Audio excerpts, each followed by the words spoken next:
Nasa labas po. Tapos sa pagkabaril po niya is parang random na po yung ano, habang tumatakas ay random na po siyang nabaril kung sino po yung mga nasa salubong niya.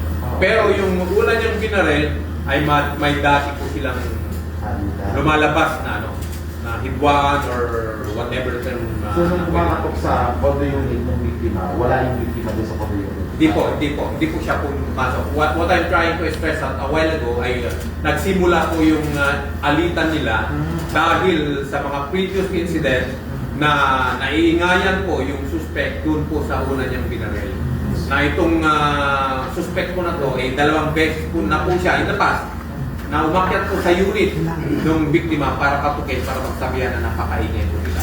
At ito po yung lumalabas na motibo na nagtulak sa kanya para gawin po ito mga. Bakit po marami siyang baril? Yung dalawang baril po niya ay may lisensya po, yung sa 9mm at saka shotgun po niya.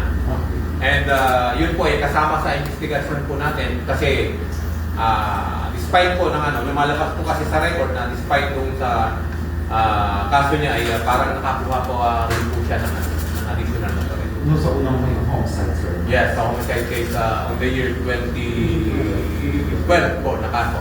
Okay, 2012. Yung kung saan siya na-arresto, sir, sa barangay Mundo Condo, kaninong condo unit? Sa asawa raw niya po, sa asawa po naka-register po yun.